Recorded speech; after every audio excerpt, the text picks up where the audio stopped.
¿Qué tal? Saludos, muy buenas noches, bienvenidos a Vía V. Saludamos a todos nuestros espectadores, como cada noche en directo, desde la redacción central de La Voz de Galicia. Es jueves 11 de noviembre. La economía europea vuelve a estar pendiente de Irlanda, de Portugal y en menor medida de España. En las últimas horas se ha hablado de una posible quiebra del antiguo tigre celta. Es una alerta que ha planeado hoy sobre la cumbre del G20, que se está celebrando en Corea, como saben, de la que también hablaremos esta noche, en la que tenemos un asunto de portada. Acaba de concluir la expedición científica encargada de tomar muestras y analizar in situ lo que se ha venido a llamar el Gran Burato. Este nombre tan expresivo corresponde a una bolsa de gas ubicada frente a la costa gallega, concretamente a 140 kilómetros de distancia. Los científicos están tratando de determinar sus dimensiones y su calidad para decidir si sería rentable una posible explotación de este yacimiento. Es un asunto del que hablaremos enseguida. Antes les presento a las personas que nos acompañan esta noche. Carlos Estevez Mengotti, muy buenas noches. Buenas noches. Manolo Lago, muy buenas noches. Buenas noches, Fulano. Pilar Blanco, muy buenas noches. Buenas noches. Y Jorge González Gurriarán, muy buenas noches. En Vigo tenemos a Daniel Rey, que es catedrático de la Universidad de Vigo y uno de los coordinadores de la denominada Misión Galega do Gran Burato. Daniel, muy buenas noches. Hola, buenas noches. Bueno, pues enseguida vamos a hablar con Daniel Rey de esta iniciativa, pero antes vamos a conocer un poco mejor este gran cráter submarino que, como decía, está ubicado a 140 kilómetros de la costa gallega y que ha sido bautizado con ese nombre tan revelador como es el de Gran Burato. Una explosión de gas dio lugar hace miles de años al mayor cráter submarino que se conozca, una estructura circular de 4 kilómetros de diámetro y situada a 1800 metros de profundidad. Con el objetivo de determinar su naturaleza, el 16 de octubre se puso en marcha la expedición al Gran Burato a bordo del buque oceanográfico Sarmiento de Gamboa. La dificultad más grande fue el tiempo, que nos encontramos con olas de 3-4 metros y fuerza casi 8. La misión, liderada por la Universidad de Vigo, regresó a tierra el 25 de octubre tras recoger datos sísmicos de la cavidad y muestras sedimentarias de la zona. Los datos que obtuvimos fueron de muy buena calidad y creo que nos van a permitir avanzar mucho en las próximas semanas y meses en la comprensión de cómo ha funcionado todo este sistema geológico. Después de 3 días preparando los nuevos equipos, científicos y técnicos regresaron al Gran Burato e iniciaron una segunda etapa de observación directa. Gracias a ella pudieron confirmar la existencia de gas en el yacimiento, aunque habrá que esperar a finales de año para conocer más datos sobre el origen y las posibilidades de esta cavidad submarina.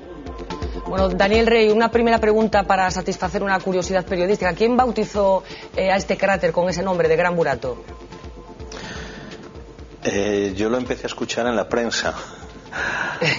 No te puedo decir con precisión. Yo creo que algún compañero del Instituto Geológico y Minero de Madrid, en alguna entrevista, creo que fue la primera vez que oí el nombre de Gran Burato, que creo que es bastante acertado, porque es una muy buena descripción de la morfología y de la estructura que tiene pues este cráter submarino. Bueno, escuchábamos ese vídeo en el que se intentaba describir un poco qué es esto del Gran Burato, pero con sus palabras, ¿qué es el Gran Burato? Bueno, el Gran Burato es una morfoestructura muy importante. Tiene un diámetro de 4 kilómetros de ancho y una profundidad de 300 metros, situado a unos 1700 metros de profundidad debajo del agua, y que se forma como consecuencia de un escape, una serie de escapes bruscos de gas, presumiblemente metano, que se libera y sale a la superficie. Es un rango morfológico de primer orden. Hay muy poquitas estructuras de este origen y de este tamaño que conozcamos. Decíamos que se concluyó esa segunda expedición científica hace pocos días. ¿Exactamente qué se hizo en esta misión? Bien, bueno, la misión es un conjunto, ha tenido 2 partes. La primera parte estaba constituida en lo que llamamos la exploración geofísica, que consistía en hacer una especie de radiografía del fondo marino, penetrando hasta una profundidad dentro del sedimento de 2 kilómetros, y basándonos en los datos que recogimos en ese momento, pues lo que hicimos a continuación fue situar una serie de zonas de testificación, de extracción de muestras, para tratar de contrastar estos datos de observación más indirecta. ¿Y cuáles son un poco las conclusiones? Supongo que el resultado final no se sabrá hasta dentro de unas semanas, pero la primera impresión, ¿cuál es? ¿Efectivamente hay gas allí en ese Gran Burato? Sí, hay indicios, ya la geofísica mostró indicios bastante firmes de la existencia de gas, acumulaciones en distinta profundidad, algunos relativamente cerca de la superficie, otros más profundos, a más de 1 kilómetro, pero se veían indicios claros de que podía haber acumulaciones significativas. El muestreo, la obtención de muestras no es tan revelador de momento, puesto que exige unos análisis un poquito más laboriosos que esta primera aproximación de los datos geofísicos y que realizaremos a lo largo de las próximas semanas y meses. ¿Qué tipo de gas es y en qué estado se encuentra? Bueno, el gas se encuentra como gas, o así lo entendemos, principalmente, y sería gas metano. El origen puede ser termogénico o biogénico, que son dos palabrotas que nos vienen a decir que es derivado de condensados, lo que conocemos como petróleo, o que podría ser derivado simplemente de la degradación de la materia orgánica mediada por bacterias, que es otra forma de producir gas metano, quizá un poquito más puro. Y que está en estado gaseoso, digamos. ¿En qué estado se encuentra? Fundamentalmente lo que hemos sido capaces de detectar con la geofísica ha sido en estado gaseoso, pero es posible que, como hay muchas estructuras de escape visibles, parte de este gas haya sufrido un proceso de transformación dentro de lo que es la columna sedimentaria y se haya convertido en alguna forma de gas hidratado o clatrato, es decir, se haya congelado junto con agua y haya formado una estructura que se llama clatrato o hidrato de gas, que son frecuentes en estas condiciones. La profundidad a la que se encuentra el fondo marino por presión y temperatura pues estaría dentro del rango de estabilidad de este tipo de compuestos. Bueno, ustedes están realizando la parte científica, digamos, pero ¿sería muy caro explotar este yacimiento? Bueno, esa es una pregunta que no me corresponde a mí responder, ¿no? Hay dos problemas importantes que no son triviales. Uno es la distancia a la costa para tener un suministro garantizado a las zonas de producción y de distribución. Otro es la explotación de este sistema a una profundidad cercana a los 1.700-1.800 metros y cómo se realizaría esta distancia de la costa. Ambas cuestiones, desde el punto de vista técnico, se me escapan. Están muy alejadas de lo que es mi especialidad. En cualquier caso, seguro que sabe si hay algún tipo de iniciativa o de explotación o de yacimiento similar que se esté explotando en estos momentos en el mundo. Sí, a estas profundidades se están explotando yacimientos de hidrocarburos en el Golfo de México y fundamentalmente y en offshore de Brasil, pero las características no son exactamente las mismas y la distancia a la costa no es tan acentuada. Y luego estas zonas en donde se están produciendo ahora mismo estas extracciones tienen una estructura aneja producida por explotaciones próximas que facilitaría mucho el desarrollo de la infraestructura necesaria, o al menos esta es mi opinión, ¿no? ¿Son muy frecuentes estos cráteres en el océano? Sí, son relativamente frecuentes, no por supuesto de este tamaño, que es lo que llama muchísimo la atención, pero sí que son frecuentes, ¿eh? De hecho, pues en las rías tenemos numerosos cráteres de este origen, por ejemplo, son mucho más pequeñitos, van de unos pocos metros a algunas decenas de metros. Por último, Daniel Rey, no están haciendo esta misión científica en solitario, la Universidad de Vigo, tienen algún socio, ¿no? Sí tenemos colaboradores.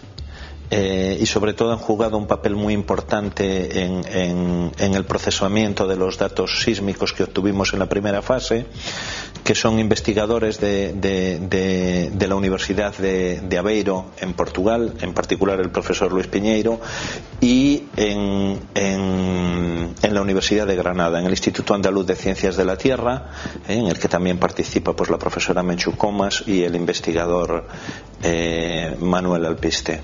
De todas maneras, la iniciativa para poner en marcha esta misión, ¿de quién partió? ¿Es una iniciativa que parte? ¿Perdón? Sí, se me olvidaba mencionar que también en la parte de topografía y batimetría submarina nos están ayudando mucho y colaborando con nosotros el Instituto Oceanográfico Español, el equipo de Madrid, constituido fundamentalmente por Juan Acosta y María Druet. Decía que la iniciativa primera, ¿de quién parte? ¿De la universidad o hay un contacto ya directo con la Xunta? ¿Cómo fue el origen un poco de esta historia? Bien, nosotros en concreto era yo el responsable de un proyecto del Plan Nacional de Investigación Científica y Técnica del Ministerio de Ciencia y de Innovación, que consistía sobre todo en un estudio del clima y de las variaciones paleoclimáticas en los últimos 300.000 años aproximadamente. Este estudio se realizaba pues extrayendo muestras y testigos en una zona muy próxima a la del Gran Burato, y por indicación de algunos colaboradores pues pasamos muy cerca de lo que era el Gran Burato y obtuvimos pues una serie de datos geofísicos y algunas muestras como consecuencia de un paso de oportunidad, y los resultados que obtuvimos pues fueron bastante significativos. Algún compañero lo mencionó en foros científicos, y esto llamó la atención de la Xunta, que nos llamó para que los informásemos directamente, en concreto el señor Tahoces, y a raíz de los datos que le enseñamos pues decidió que sería oportuno, y yo creo que con bastante buen criterio, el fijar una investigación centrada en esta estructura. Bueno, pues muchísimas gracias, Daniel Rey, por aclararnos cuestiones sobre esta iniciativa científica de momento, y que la Xunta tiene intención en convertir en algo más. Desde la Consellería de Industria se ha asegurado que el Gran Burato forma parte de la estrategia energética de la Xunta de Galicia. Tenemos un gráfico preparado en el que se resume un poco la ubicación de este Gran Burato y las dimensiones de las que nos hablaba Daniel Rey, uno de los jefes de la misión científica. Pero me gustaría ya abrir la mesa. Jorge González Gurriarán, ¿qué nos parece que la Xunta esté financiando esta iniciativa científica? Me parece muy bien. O sea, yo creo que cualquier iniciativa que haya en Galicia sobre la obtención de menor dependencia energética del exterior. España depende, si no recuerdo mal, de un 78% del exterior.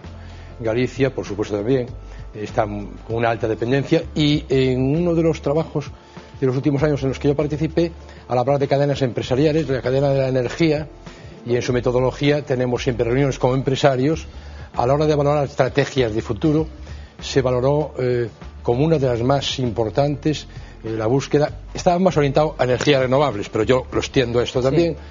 La búsqueda de optimización de posibles recursos endógenos y los convenios entre universidad, institutos tecnológicos y administraciones públicas. Y luego, con relación al tema de caro o barato, sí, todo relativo. Yo recuerdo el petróleo a menos de $10 el barril. La primera crisis del petróleo fue cuando saltó a $18 el barril y ha llegado a $150 el barril. Hay yacimientos petrolíferos hoy en el mundo que jamás se pensó en que podían ser explotados, y hoy son explotados. Bueno, pues como decía, tenemos un gráfico preparado en el que yo creo que se resume muy bien dónde está ubicado este Gran Burato, como decíamos, a 140 kilómetros de la costa gallega, con unas dimensiones colosales, como reconocía Daniel. Pero me gustaría escuchar la valoración de esta iniciativa por parte de Manuel Lago. ¿Es una cosa que nos queda muy bien en los periódicos y en las teles para hablar de él, o tiene una cierta posibilidad de que en el futuro sirva para algo más? Sí, brevemente. O sea, yo creo que una investigación científica interesante, os geólogos creo que fan unha tarefa importante, van a aprender moito, pero calificar isto como parte da estrategia enerxética da Xunta de Galicia é unha frivolidade. Quero decir, eso temos que analizalo máis dende a perspectiva de se un país debe investir, e a Xunta de Galicia apoiar, e eu creo que sí, a que o sea, de Vigo e o Departamento de Xeoloxía pues coñeza máis o medio marino, máis a morfoloxía do fondo do mar. A mí eso me parece moi interesante, non?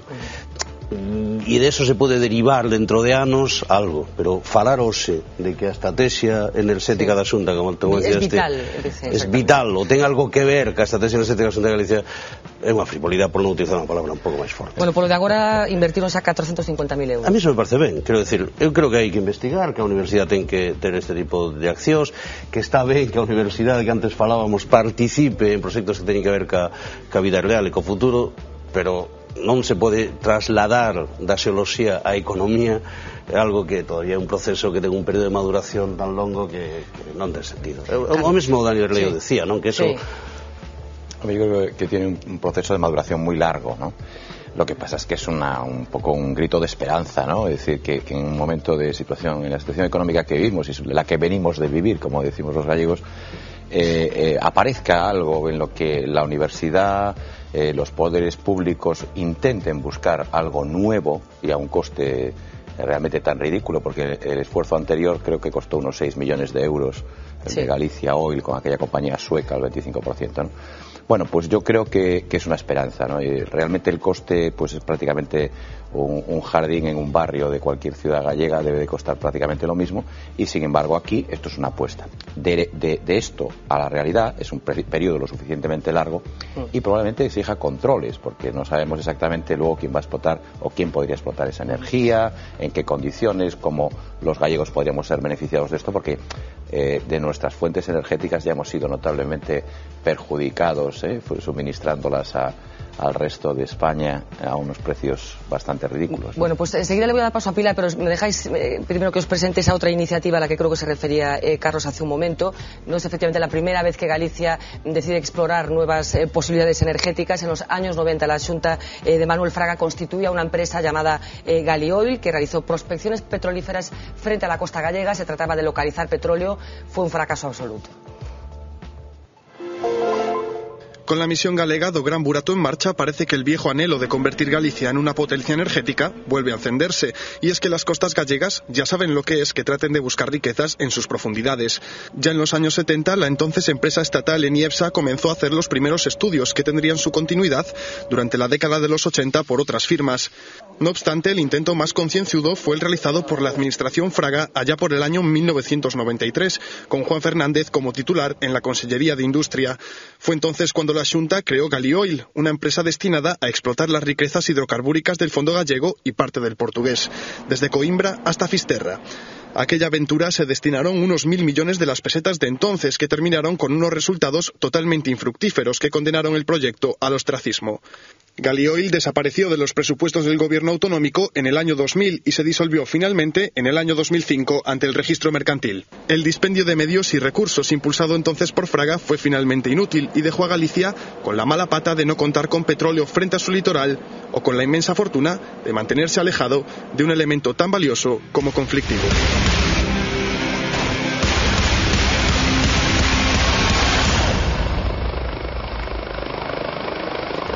Negra que circula por ahí que dice que efectivamente el petróleo llegó después, pero de manera menos conveniente, ¿no? Pilar, sí. Oín que o Gran Burato está, que o Prestige, perdón, está perto donde está o Gran Burato. Sí, pues mira. Sí que salió. Bueno, vamos a ver, yo creo que el tema de Galioil es una lección que deberíamos de tener en cuenta para proyectos futuros como es este del Gran Burato, ¿no? Yo creo que forma parte del aprendizaje que tenemos que tener en Galicia, que evidentemente tenemos una apertura importante con nuevos modelos energéticos, es una realidad, que además tenemos una investigación desde la universidad y además en concreto desde la Universidad de Vigo, con toda la importancia que tiene su campus relacionado con el mar, ¿no? Y luego que toda esta transferencia que se puede estar sacando desde la universidad y que se pueda generar beneficio en el entorno económico de Galicia, pues es muy importante. Quiero decir que, teniendo en cuenta lo que tú has dicho, Manuel, que todo hay que tomarlo en su justa medida y no podemos desdimensionar cuando es un proyecto muy incipiente, ¿no? Sí. No, perdona que te... Nada, y deciros que bueno, bajo mi punto de vista tenemos que tomárnoslo como eso, como un proyecto incipiente y aprender de otras situaciones como es la de... Claro, Jorge, porque al final en lo del petróleo se destinaron 1.000 millones de pesetas, que tampoco es una broma, ¿no?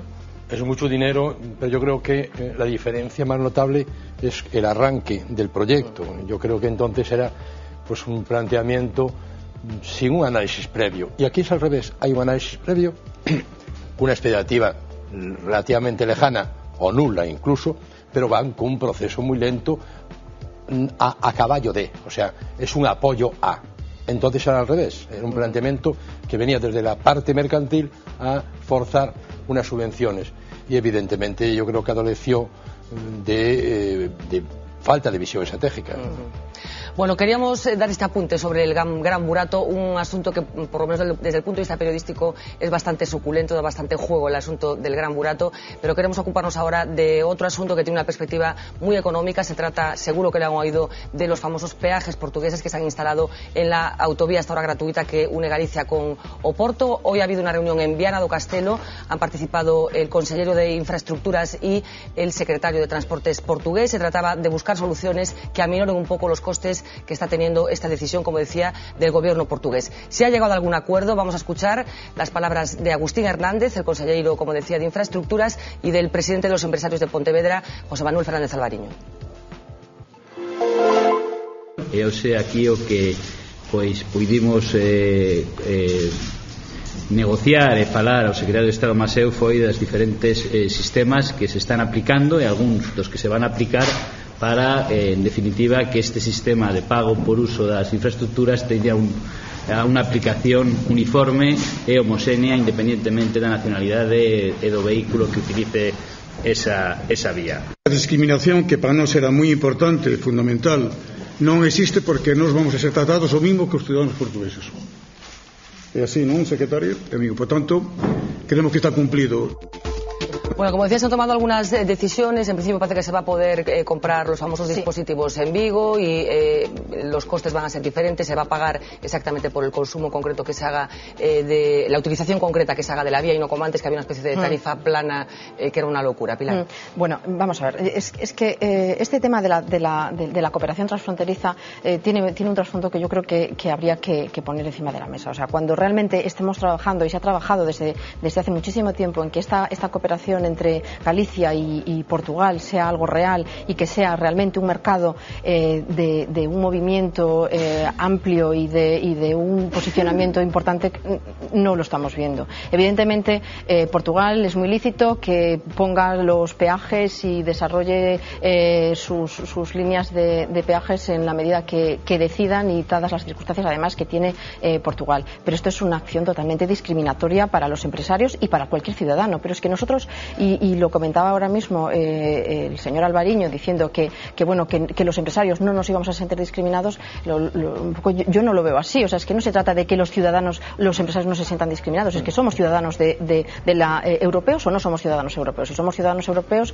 da igual seas empresario o no seas empresario, tú quieres acceder a otro territorio que además está dentro de la Unión Europea y estás pagando un peaje que no tiene ningún sentido, ¿no? Y que además empresarialmente lo que está haciendo es poniendo trabas a una situación que yo creo que no tiene ninguna vía de solución. Esta guerra de los peajes en Italia, en Francia, etcétera, la sufrimos también los españoles cuando nos movemos en coche. Quiere decir que hay se financian de alguna manera, ¿no? Yo lo que creo es que Portugal no está en la posición estamos viendo estos días, ¿no? Precisamente de poner trabas al desarrollo económico que procede sobre todo de la comarca de Pontevedra, Vigo, y que realmente está alimentando de forma muy importante el desarrollo del norte de Portugal, ¿no? Y luego otra cosa que si me das un segundo que me gustaría comentar es que las infraestructuras que se están haciendo en Portugal y que se han hecho bajo la financiación europea, o sea, la hemos pagado todos, o sea, no es una... Bueno, de todas maneras, ahí el que esté libre de pecado que tiene la primera piedra, como veremos después, Jorge. Vamos a ver, yo creo que hay que distinguir dos aspectos de la cuestión. Uno es el poner un peaje o no ponerlo. Yo creo que Portugal está en una situación enormemente delicada y está buscando dinero donde sea, y entre ellos yo me atrevo a vaticinar que en España pagaremos peajes en las autovías antes de 10 años, y por lo tanto es un tema que yo lo veo como inevitable. Otro tema es, primero, cómo lo han vendido. Claro. Segundo, que hayan empezado por el norte es un enorme error estratégico, porque es donde hay una mayor vinculación económica entre Portugal y España, a través de la Eurorregión Galicia-Norte de Portugal. Y lo más importante, lo que es una discriminación enorme es el exigir el que los aparatos se compren allí, una cuenta corriente en una entidad financiera portuguesa, un mínimo de consumo trimestral. Eso es un disparate enorme que yo creo que eso es lo que tienen que de inmediato corregir. Ahora, siendo realista, el peaje no hay más remedio. Y el motivo, aunque sí ha sido con recursos europeos, el motivo es una cierta alegría, ¿no? Y la cofinanciación de todas esas estructuras, porque aunque haya financiación europea, hay una financiación también portuguesa. Basta ver el mapa. Uno ve el mapa y ve la autopista de peaje de origen, la autovía y ve la carretera antigua. Un auténtico gasto exagerado, ¿eh? Y en ese sentido, bueno, lo están pagando y lo pagaremos, ¿eh? Y lo pagaremos. Pero hay unos elementos de esos tres que comparto. Vamos a ver, en primer lugar, esta es una decisión que tira por terra toda a estrategia da Eurorrexión. A televisión se enche de cumios de gobernantes, o Iso Atlántico explica cada vez de como ese proceso vai, e esta é a realidade. Claro, pero tamén hai que dicir que precisamente Portugal empezou polo norte como consecuencia do conflicto político que pode haber entre toda Portugal. Esa teoría de que estamos construindo, que a mí xa me gustaría unha Eurorrexión, estos actos demostran que hai moito bla bla bla, que logo a realidade económica vai por onde vai. A segunda idea, te decía algo nese tema Gurriarán, vamos a ver, isto forma parte do plan de axuste portugués. Digamos, a Unión Europea impón os plan de axustes e Portugal busca donde hai ingresos, ¿no? E ten ese sentido. E iso nos debe levar a pensar a nós nunha idea, e é que agora mesmo o goberno central, sobre todo tamén o goberno da Xunta de Galicia, están falando dos convenios público-privados. Isto é que unha empresa construye unha autovía, non custa a construir unha empresa privada, non custa, porque eso se paga en peaxes na sombra, e se paga con peaxes na sombra vía orzamento da Xunta de Galicia ata que non se pode pagar, e entón é cando aparecen. Entón, isto debía ser un aviso para todos aqueles que fan inxeniería financiera e que se poden facer investimentos de miles de millóns sin que le percutan no orzamento, porque máis cedo que tarde se van a topar con este problema. E poño un exemplo. Sabedes que fai 2 anos, 3 anos se vendeu un novo modelo de construir infraestructuras en España, que foron as autovías radiais de Madrid, ¿no? O público non podía asumir, había empresas privadas que teñan interés, aí había negocio, había actividades, e fixeron esas autovías privadas. Bueno, pois sabedes que hoxe o Ministerio de Fomento ten que modificar a súa relación contractual con estas empresas porque están en creba. E teñen que darlle 1.500 millóns de euros que non os pagamos comprando o aparatiño, pero os pagamos pagando os impostos para que esas empresas privadas que con unha alegría desmesurada pensaron que aí había unha área de negocio, están ahora como están. Por lo tanto, sin ninguna dúbida, o exemplo portugués debe servirnos a nós para reflexionar sobre que cosas se poden facer e como se financian, e que en economía non hai milagros de panes e peces. Bueno, pues tenemos que irnos unos minutos a publicidad. Seguiremos hablando de economía después de esta pausa. Hasta ahora mismo.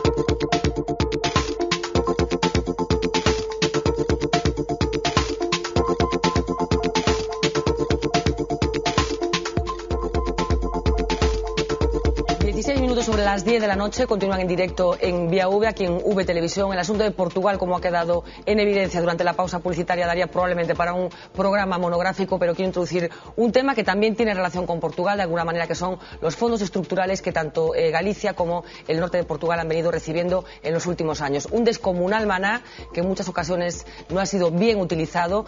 En estos momentos hay una fecha concreta, que es la del año 2014, en las que, en teoría, podrían desaparecer esos fondos, aunque las últimas noticias hablan de una posible prórroga.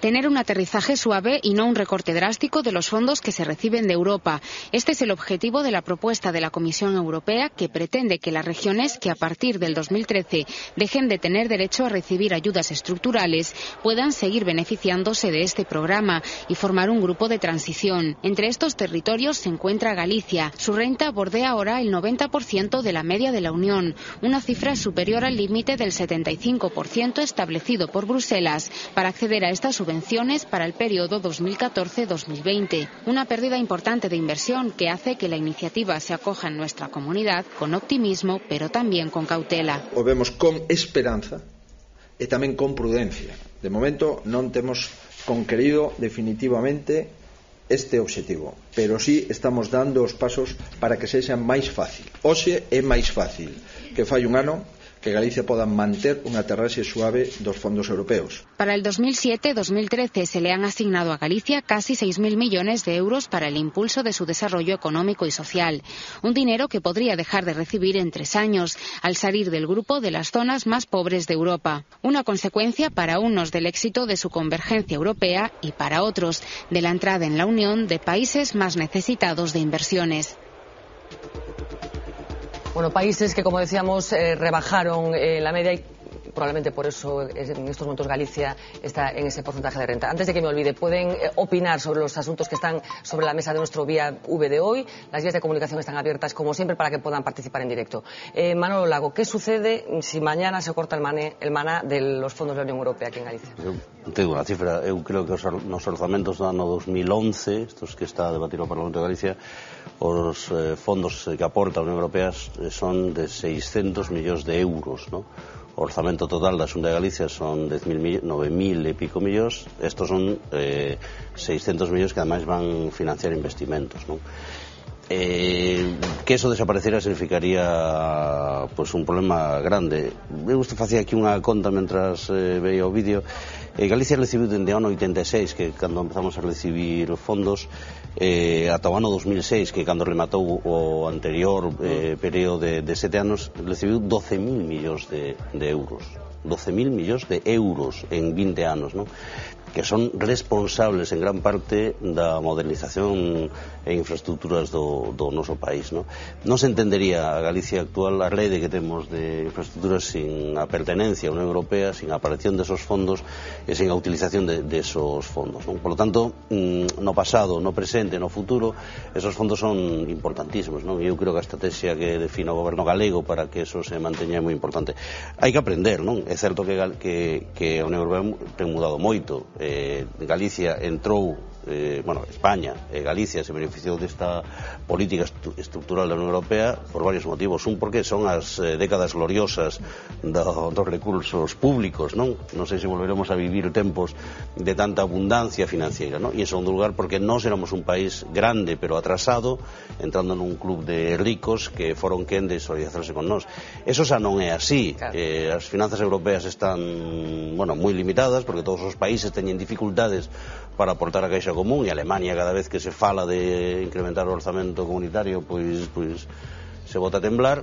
E por outro lado entraron un montón de países que necesitan máis que nós da solidaridade europea, e iso marca as coordenadas. La solidaridad ha cambiado geográficamente, ¿no? De destinatario. Entonces nosotros ya hemos recibido la solidaridad y tenemos que aprender a caminar solos, ¿no? Ya no necesitamos el taca-taca, entonces lo que tenemos que aprender es a caminar solos. Por otra parte, hay dos cuestiones. Una, se debate en Europa, y especialmente en Alemania, qué uso le hemos dado a esos fondos, claro, ¿no? Lo sé porque me cumple ser amigo de una persona con altas responsabilidades en la Xunta sobre esto, y bueno, dice que es que se lo están volviendo loco.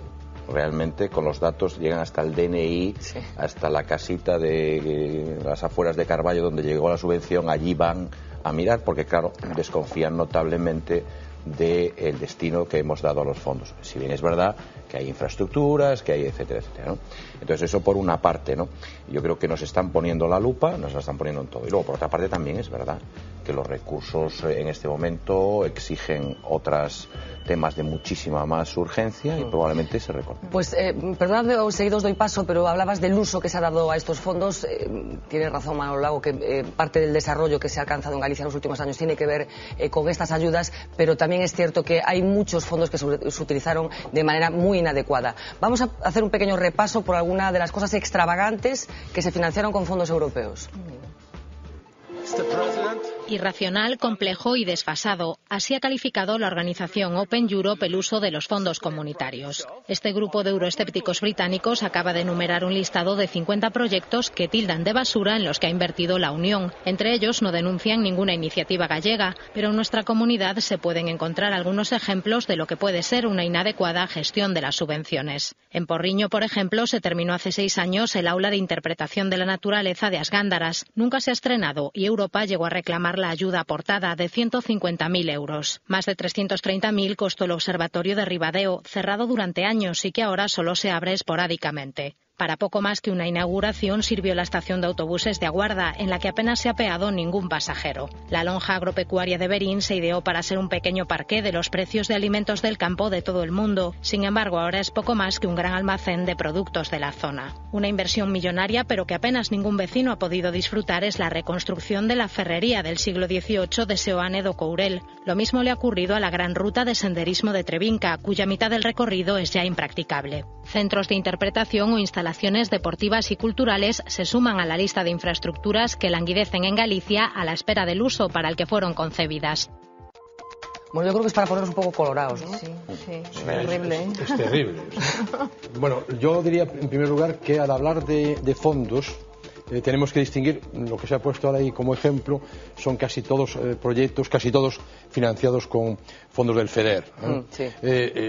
Hay también fondos del FEOGA, tanto orientado a la agricultura, ganadería, pesca, etcétera, o el Fondo Social Europeo orientado a la formación, o ha habido fondos orientados a la innovación, etcétera, que cada país ha seguido un poco sus estrategias. Yo creo que nos hemos pasado un poco en lo que es la inversión de cemento. O sea, nos hemos pasado un poco porque es verdad que el desarrollo exige infraestructuras y equipamientos. No nos olvidemos que para poder salir y para poder entrar hace falta comunicaciones, pero también es verdad que ha habido una guerra de localismos. O sea, a mí lo que me pone colorado, además de lo que acabamos de ver, es todavía la cantidad que estamos invirtiendo simultáneamente en 3 aeropuertos. Lo digo así de claro, aunque sé que esto no es popular. Me pone colorado viendo, por ejemplo, la estrategia portuguesa, ya que hablamos de Portugal, con el caso del aeropuerto de Oporto, ¿no?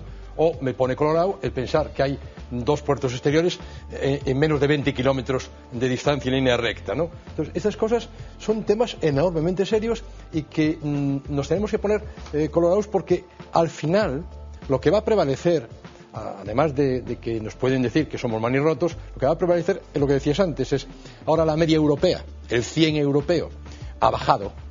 ¿Por qué? Porque con la ampliación a 27 hay un nivel mucho más bajo, las rentas son muy bajas, etcétera, y entonces nos toca a nosotros, somos de la mitad para arriba, estamos en 90 y tantos con relación al 75, que es el tope. Entonces no nos toca, se acabó. Yo creo que a España. A España, sí. España está en 105, pero Galicia 95 más o menos. Pero Galicia porque estaba dentro de las regiones objetivo número 1. Pero en el caso del futuro, yo creo que los fondos que va a haber son fondos orientados a innovación, a internacionalización, son contratos programa, lo que yo llamaría infraestructuras intangibles. Y en ese terreno hay mucho que hacer. Y yo, de luego, estoy convencido de que tenemos que priorizar de otra manera y tenemos que ser políticos visión de medio plazo y largo plazo. No podemos estar orgullosos. Sí, tenemos unas comunicaciones magníficas, pero hay que mantenerlas, ¿eh? Pilar. Sí, bueno, coincido con Jorge totalmente en que, bueno, que esa parte de infraestructuras yo creo que ha sido una etapa que yo creo que hemos cumplido ya y que yo creo que ha sido buena, pero tenemos que fijarnos y mantener nuestra vista en un punto en el horizonte que yo creo que es el conocimiento, el área del conocimiento y el área de la innovación, ¿no? Yo creo que si no pasa por ahí, si no hacemos los deberes bien en este momento, que ya tenemos la carretera, la autopista preparada para dirigirnos a una sociedad, yo creo que con un futuro muchísimo más aperturista, donde se trabaje la innovación, donde se trabaje la internacionalización, donde se trabaje la cooperación, donde se trabaje la transferencia de conocimiento, yo creo que mal haremos, ¿no? Que se han cometido errores, bueno, la verdad es que tenías razón, Fernanda, pone los pelos de punta, o sea, la cantidad de cosas que se han hecho que realmente son fruto del no sé, despilfarro, podemos decir, yo creo que además ha calado en determinados países, en países como Suecia, como Alemania, ha calado entre la población de que están subvencionando y pagando. Yo creo que es la peor corrupción que existe. Es decir, y que forma parte ese tipo de gasto es la peor corrupción que existe, porque no vale absolutamente para nada. De alguna manera, como economistas, podemos saber que la corrupción entra en el sistema, es decir, la gente que se corrompe consume, pero es que esto no vale absolutamente para nada más que para hacer el ridículo. Insistiría na idea de Gulani, me parece moi interesante. Estos elementos son terribles e dan vergoña a un país, non? pero eu creo que en termos cuantitativos a maior gravedad foi investir en proxectos sin unha planificación previa. Deixame que poño un exemplo, non? Cando se presentou o Plan Galicia por Aznar, cando Aznar veu a Coruña a presentar o Plan Galicia, colleu o mapa e dibuixou liñas de alta velocidade que iban a unir Ferrol con Bilbao, Coruña con Lugo, Lugo con Ourense pasando por Monforte. Hai unha conexión que en Vigo hai un certo problema que non pode pasar por Santiago e que ten que pasar por Pontevedra. Que temos dibuixados tantas liñas de alta velocidade que sería billonario en termos de euros, que é aí onde está o problema, non? Hai elementos que nos dan vergoña. Somos el país de Europa de mayor cantidad de líneas de alta velocidad con lo previsto, y también en autopistas estamos casi siendo, pero incluso en términos absolutos, no relativos. Pero claro, incluso das construídas, cas construídas somos os que máis, cas proxectadas xa nos saímos da clasificación. Vamos a seguir hablando de economía, de un país concreto sobre el que están puestas todas las miradas. Se trata de Irlanda, el antiguo tigre celta. Hoy la Comisión Europea reconocía por primera vez que es posible que tenga que acudir al rescate de su economía. Se habla de que antes de Navidad podría acontecer algo que está ya afectando de una forma más o menos directa a Portugal y a España. Después del plan de salvamento europeo para Grecia el pasado mayo, parece que el siguiente país en el punto de mira es Irlanda.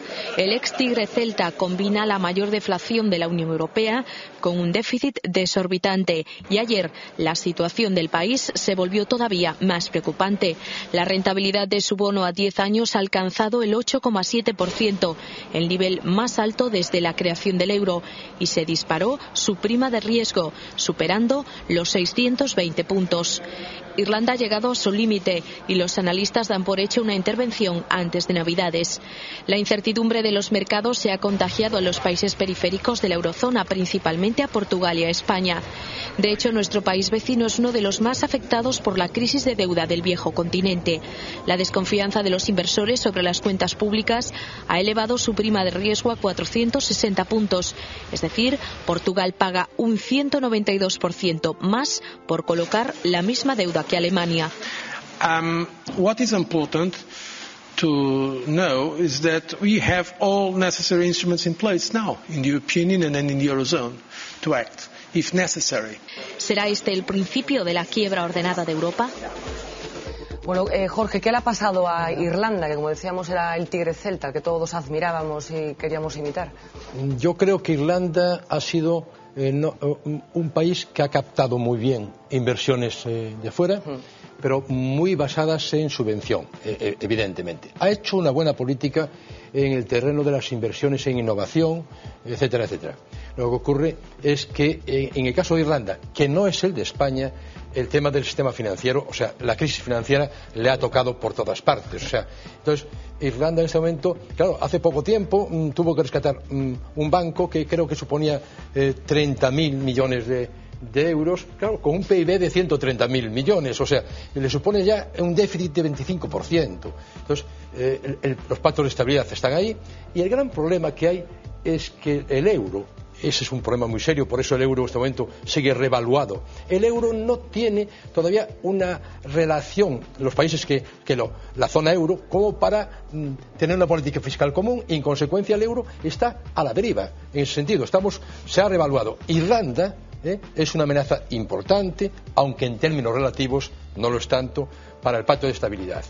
Evidentemente tiene que afrontarse ese enorme déficit público, y lo que se estaba diciendo antes, la prima de riesgo nos ha arrastrado. De hecho, Irlanda llegó a 620, Grecia está en 900 y pico, Portugal en 470, España hemos llegado a 212. O sea, la deuda española en este momento, que va de rebote, estamos la deuda soberana pagando un 4,50%, lo cual también tiene su gracia que la banca, que en parte la suscribe, se está financiando al 1% por el Banco Central Europeo. O sea que esto es tremendo. No tenemos que olvidar que hay gente que está haciendo negocio con esos diferenciales de deuda. Es decir, primero no asustarnos, porque Antes de entrar en el euro teníamos unos diferenciales de 470 y 500 puntos básicos con respecto al bono alemán, con lo cual no tenemos que asustarnos, tenemos 212, podemos estar relativamente tranquilos. Hay quien está obteniendo rendimiento de todo esto. Esta transmisión directa de que todo el mundo sabe el diferencial del bono de Grecia, etcétera, esto no es muy beneficioso para la estabilidad del euro, de los mercados, etcétera. Tampoco podemos olvidar que la reunión del G20 está a punto de realizarse y cierta inestabilidad financiera en Europa puede convenir a otros a la hora de hacer pactos. Y por último, decir que no tenemos que preocuparnos por la deuda en Europa prácticamente en absoluto, porque China está dispuesta a comprar todo lo que necesitemos y de hecho está comprando en Portugal, en Irlanda y en España. El Tesoro ya no negocia con inversores europeos, sino que negocia directamente a la Directora General del Tesoro, como me consta, con chinos. Pois eu apostaría porque Irlanda lle dera un susto aos especuladores. Eu creo que eso é o que habría que facer. Gulerán decía España non pode facelo porque eso pode en perigo a estabilidade monetaria europea, pero Irlanda debería darlle un susto aos especuladores. Vou explicarme, que un Estado non pode quebrar por definición. Xa deu Islandia. Non chegou a quebrar, que creou unha empresa que ten que vender os seus activos para pagar os acreedores e desaparece. Unha empresa o Estado pode facer unha suspensión de pagos.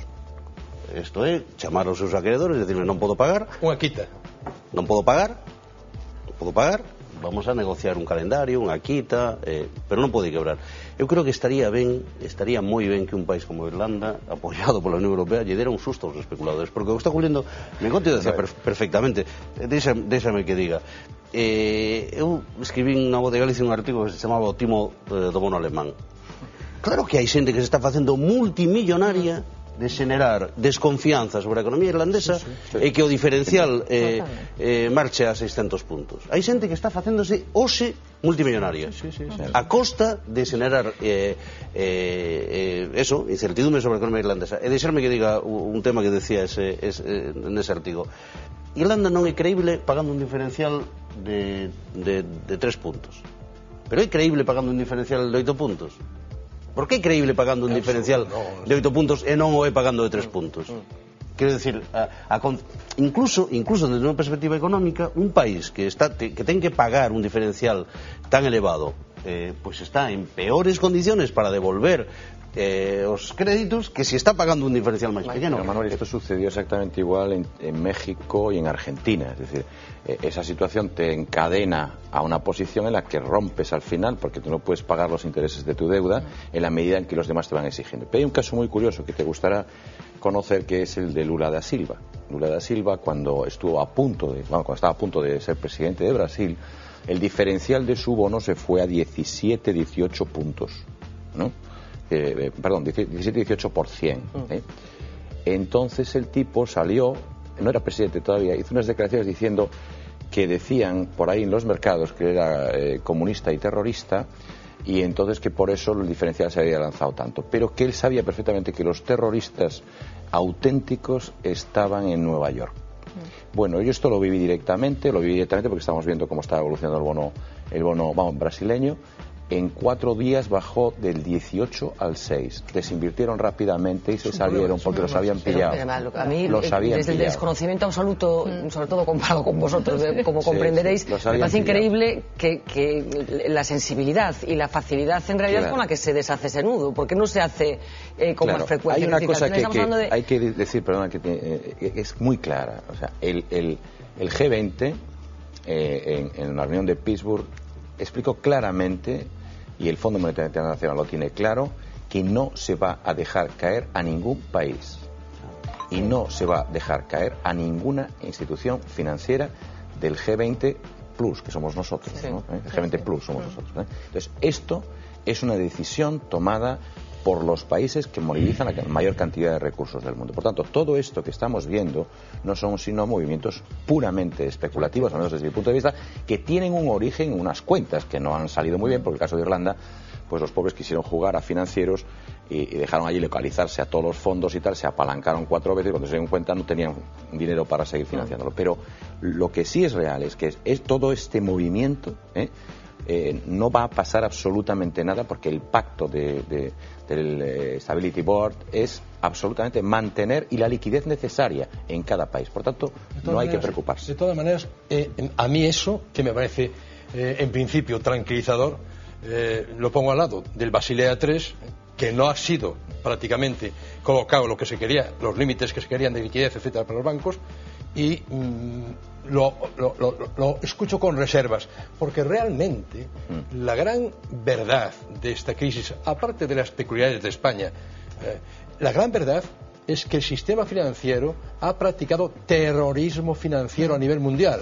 O sea, así de claro, ha puesto a la sociedad contra las cuerdas y a raíz de un rescate que de momento va por los 3,5 billones de euros, se han salvado muchas entidades, aún no han devuelto lo que han recibido y están pecando de lo mismo, exactamente de lo mismo. O sea, no hay el más mínimo mejora de control. De ahí viene el Basilea III y Obama ha fracasado en el terreno de conseguir mayores garantías.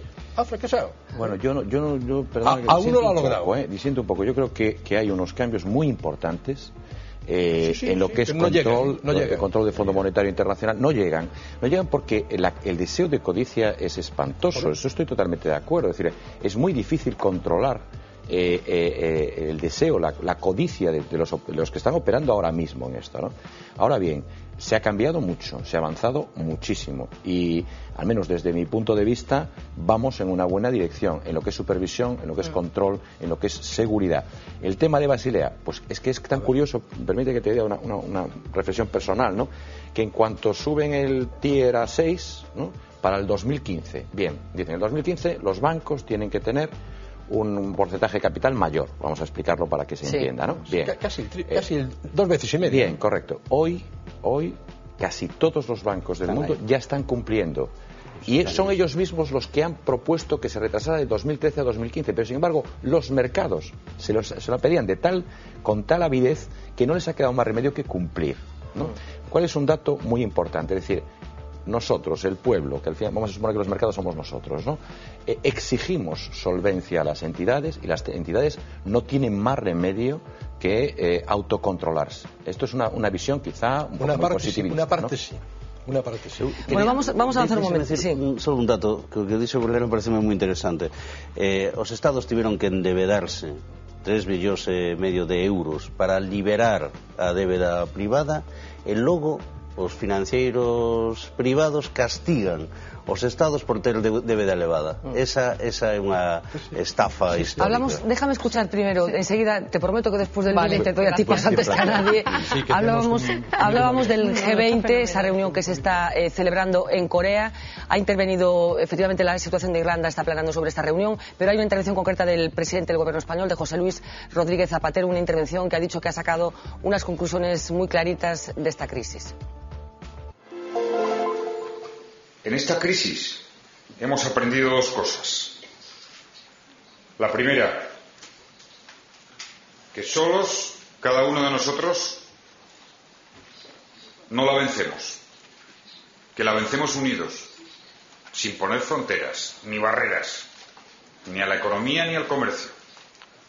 Y la segunda cosa que hemos aprendido de la crisis es que la desigualdad en el mundo, la desigualdad de la riqueza, no es aceptable y que ese desequilibrio genera graves problemas y próximas crisis.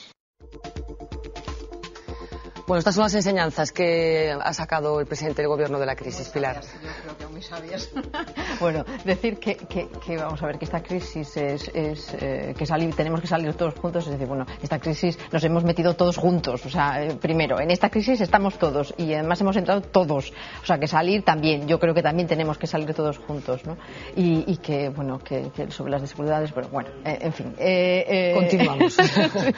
Sí, pero yo con respecto a lo anterior, claro, evidentemente yo no tengo conocimiento económico como tienen mis compañeros de mesa, pero sí lo que sí veo es que esto es un efecto que a medida que van pasando los meses es prácticamente se va repitiendo, ¿no? Si primero fue Grecia, ahora es Irlanda, y esto lo que sigue generando en el punto de mira está Portugal, en el punto de mira está España. Al final lo que está generando es una continua desconfianza que lo que nos está provocando hacia Europa. Exacto, pero pero está estratégicamente organizado. Se cargó la Sociedad Monetaria Europea y ahora se dedica a hacer obras benéficas diciendo que es un patotum de tal. A mí me hace gracia la imagen que tiene Soros, ¿no? Que todo el mundo piensa que es un tenía fichada la secretaria del Banco de Grecia, le dictaba cuando iban a variar los tipos de interés y casi se carga lo que fue previo al euro. Por tanto, quiero decir que de un lado del Atlántico estamos la vieja Europa, ¿no?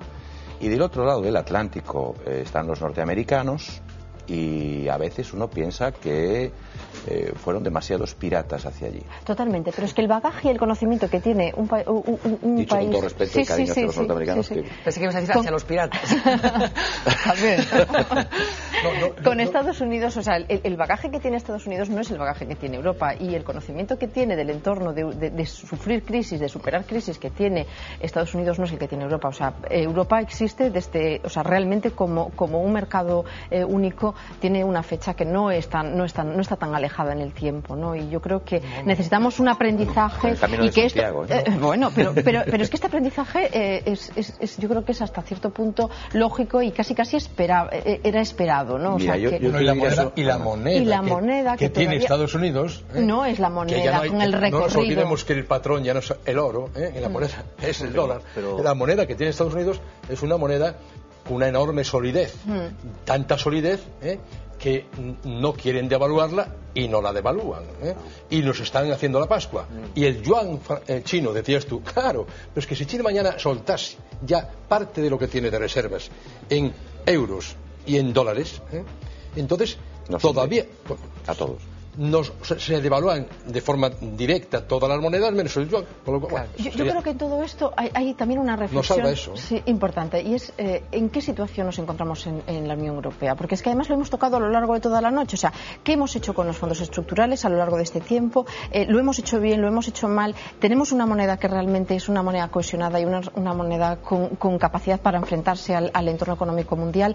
Tenemos una credibilidad en este momento. Yo creo que es una reflexión mucho mayor, ¿no? Es decir, lo que no podemos estar en la situación intermedia en la que estamos. Es decir, sin política exterior común, sin política económica común. O arre o so. O nos vamos para atrás y dejamos el euro como una cosa así flotante y tal, y cada uno que pueda que se cuide, o si no, Europa, lo siento por lo que voy a decir, pero tiene que ser una nación desde el punto de vista económico. Pero Carlos, se están tomando medidas, lo hemos visto ahora mismo, o sea, como en Portugal y los peajes, pero vamos a saber, ¿en dónde estamos? ¿Estamos en un entorno comunitario o no estamos en un entorno comunitario? ¿Las decisiones son comunitarias o no son comunitarias? En cosas tan importantes como las infraestructuras, que tienen que ser absolutamente abiertas, pero muchísimo más abiertas de lo que hemos estado haciendo hasta este momento. Pilar, parece moi interesante. Quiero decir que os ataques especulativos son contra Europa porque, como decía Gullarán, non temos unha política fiscal e non somos un Estado común. California, o Estado de California está en quiebra. Pero non hai un Soros na especulación que se saquen de atacar a Estados Unidos e o dólar.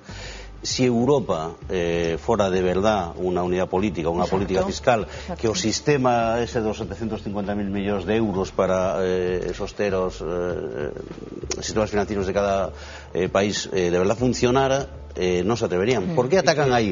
Porque está atacando Portugal, Grecia, Irlanda, son sitios pequenos, débiles, donde a coordinación de 10, 15 dos fondos de investimento máis especulativos son quen de facer o daño. Vamos a introducir un elemento más en el debate, es del día también, es ese plan de ajuste presentado por el gobierno británico, un plan durísimo, se dice que es el plan más duro desde la Segunda Guerra Mundial, plan que provocó ayer incidentes graves en Londres con ese asalto a la sede del partido Tory por parte de los estudiantes.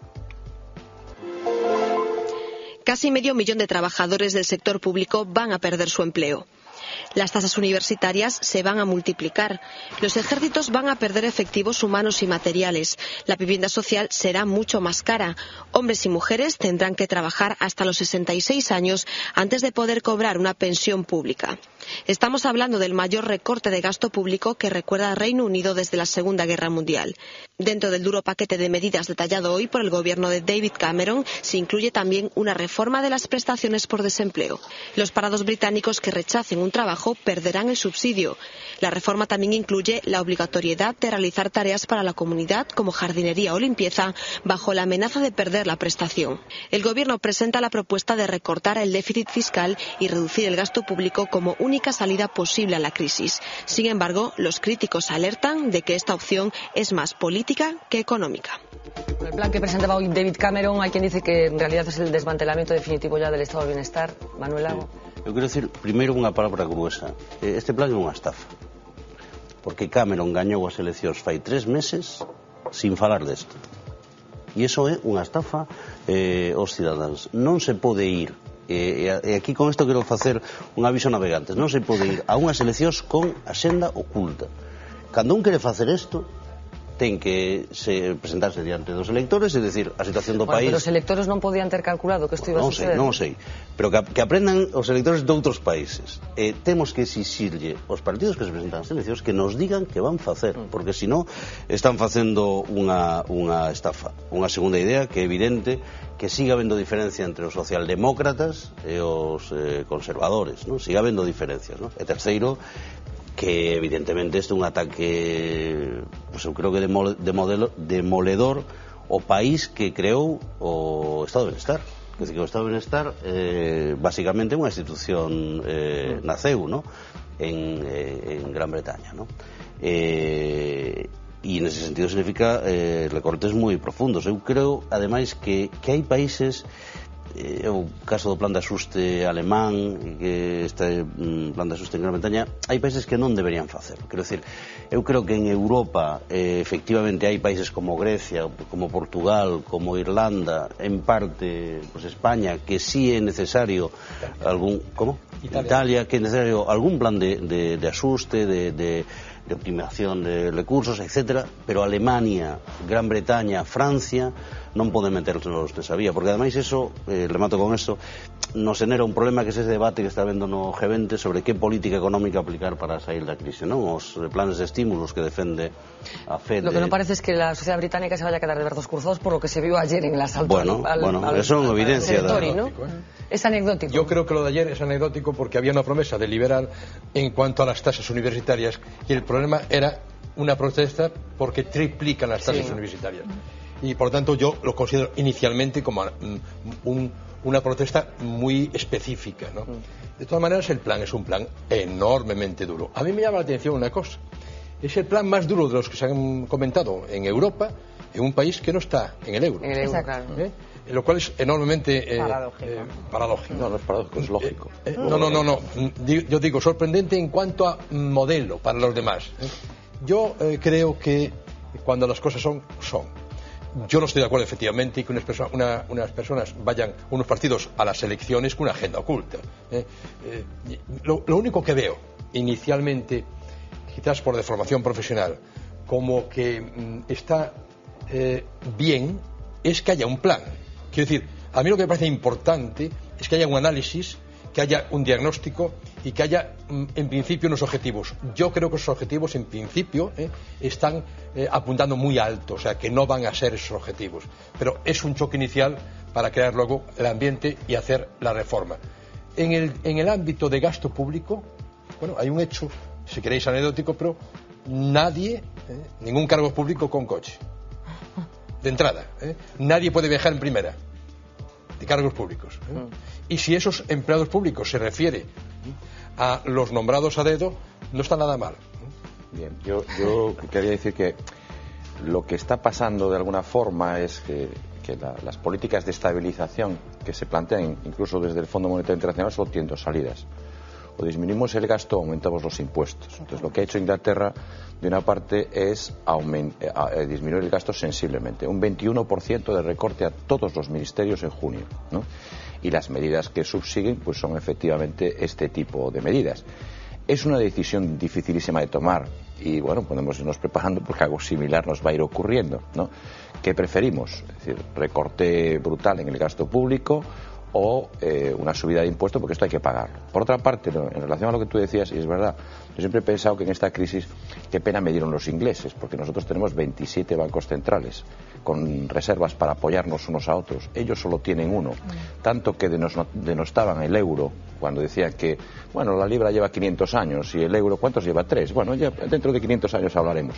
Ahora tienen que hacer un ajuste muchísimo más severo, porque están integrados en dos áreas, que es Estados Unidos y Europa, y ellos no tienen nada más que un banco central. Exacto. Yo creo que hay un detalle a mayores, y es la inflación. En Gran Bretaña en este momento la inflación está un 50% por encima de la media europea. No podría hacer este ajuste con una semideflación. Y con esa inflación quizás puede plantearlo más duramente. Pero es que no le queda más remedio. Bueno, encuesta en la calle. Vamos a ver qué sensación tiene la gente de lo que está sucediendo, a ver si se ha contaminado esta sensación de riesgo permanente con respecto a la economía. ¿Cuál es el principal problema que observan en estos momentos los gallegos? Vamos a escucharlos. El paro. A economía. Falta de trabajo. Por non haber traballo. Ese é o principal problema de España, de Galicia, de todo. Pues da juventud serán as drogas. Pues la delincuencia puede ser callejera que hay. Yo pienso que son los políticos y el paro. En España, el gobierno. Non será Zapateiro. Eu penso que ahora mismo para as familias de a pé, para a vida normal, é o paro. Se non hai calidade de vida e un nivel de vida aceptable, todo o resto. Hai varias cousas importantes que nos preocupan, non? Pero lógicamente a min ahora mismo preocúpame a miña situación personal da miña casa. Os outros problemas pasan en un segundo lugar. A falta de cartos que teñen normalmente as familias para poder levar unha vida con nenos, que ten que haber para o progreso. Agora mesmo as hipotecas, por aí. Pues también el paro. Lo mismo, yo creo que es el trabajo. Y Galicia más o menos también. Galicia se queda siempre aislada. Empeza a haber moita delincuencia por aí, pero eso temos que aguantar, no que tamén hai nos outros países. Una coincidencia casi absoluta de que la economía es nuestro principal problema. Totalmente. ¿No? Y el paro, ¿no? Ha calado absolutamente entre la gente. Y el tema ese tiene que ver con las llamadas medidas de reforma laboral también. O sea, es una enorme decepción. El planteamiento de la reforma laboral ha dejado en el tintero el verdadero planteamiento de creación de empleo, porque lo que ha hablado es de despido. Se ha dejado en el tintero el tema de productividad, el tema de convenios colectivos, el tema de la ley de huelga, el tema del absentismo. No toca el tema de las subvenciones a la gran patronal y a los sindicatos. En fin, una serie de cosas que son fundamentales y que yo creo que a todos nos preocupan enormemente. El paro, lo que es sangrante es que ahora el gobierno hayan creado un comité para una agenda social nueva. O sea, evidente que van a hablar ahora de políticas activas de empleo. Pero vamos, entonces, ¿cómo es que después de 2 años y medio no se habla de políticas activas de empleo? Hay un apunte. Hoy ha dado una conferencia en Logroño un catedrático de estructura económica que se llama Santiago Niño Becerra, seguro que sabéis de quién se trata, apodado Doctor Catástrofe Español, y este buen hombre que creo que fracasó absolutamente en sus previsiones sobre lo que iba a pasar en el año 2010, ha decidido decir que en el año 2012 la tasa de paro en España va a llegar al 30% y que el PIB va a caer entre un 7 y un 8%. Algo parecido dijo del 10 y no acertó. Sí, creo que va a cambiar o título do libro, non é o crash do 2010, sí, exactamente, sino crash do 2011. Como aquel humorista Joe Rigoli, yo sigo, pues seguirá. Bueno, permitidme que os presente la primera página de La Voz de Galicia de mañana, una primera página, la primera edición en concreto, que abre con el siguiente titular: Galicia y Portugal acuerdan simplificar y abaratar los peajes lusos. La foto de primera para Fernando Alonso, ante lo que se considera la carrera del año. Nuestra única meta es ser primero o segundo, algo que se debatió esta noche en esta mesa. El riesgo de la deuda española alcanza su máximo por la falta de confianza en la economía y por la crisis de Irlanda. Y un cuarto titular que quería destacar, aprovechando quien me acompaña esta noche en Vía V, que es Pimar concede el aval que evitará la quiebra del astillero vigués Vulcano. En concreto era un titular que quería comentar con Jorge González Gurriarán. ¿Resuelve definitivamente el problema de Vulcano esta decisión de Pimar o no? Resuelve el problema de la finalización del buque para el cual va el aval. De todas maneras, no quiero ser cenizo, pero Bueno, yo Vulcano lo conozco bastante bien porque estaba allí 30 años, ¿no? Y viví varias crisis en Vulcano. Yo no quiero ser cenizo, pero la construcción naval en Galicia, no nos engañemos, está estructuralmente igual que hace 30 años. Con un cambio, y es que antes los astilleros tenían mucha plantilla, ahora tienen la plantilla, han hecho una anorexia empresarial en todos los astilleros, entonces han creado un montón de empresitas de contratas, ¿no? No se ha hecho nada por la generación de valor añadido. O sea, el peso del naval en el valor añadido de Galicia no llega al 1,5%. ¿Por qué? Fundamentalmente por estos detalles que estoy diciendo. O sea, propulsión, puente, gobierno, bombas, equipamientos. De eso, cero patatero. Ni siquiera chapa ni tubería. Entonces, estamos hablando de un problema de medio y largo plazo, y es un problema permanente. Somos conscientes. Yo he vivido las crisis del sector naval. Naturalmente que me alegro con que Pimar de su parte de naval, que es muy minoritaria, y además en los fondos de Pimar, en el fondo de garantía de Pimar, participa la Xunta en plan mayoritario. Lo que sí es sorprendente es que en la mesa que se decide el aval votaron todos en contra, todas las veces, menos ahora, sí, excepto la Xunta. Lo cual, no nos olvidemos que también en la mesa hay astilleros gallegos, O sea, es un tema sorprendente. Por lo tanto, yo creo que Pimar, como cualquier administrador, tiene que controlar y analizar a dónde pone sus riesgos. La Xunta también, Y ojalá el arreglo de poder acabar ese barco sirva para algo. Bueno, seguro que el naval gallego dará para programas futuros. Probablemente haya que hacer un monográfico a lo mejor, pero sí tratar en profundidad cuál es el futuro de este sector. Ha sido un auténtico placer contar con vosotros esta noche. Hemos aprendido todos muchísimo de vuestra sapiencia. Gracias, Carlos. Gracias, Manolo. Gracias, Pilar. Y gracias, Jorge. Nosotros regresamos el próximo lunes, como siempre en directo, a partir de las 10 menos 20 de la noche. De momento les dejo con los asuntos que fueron noticia este jueves. Sean felices.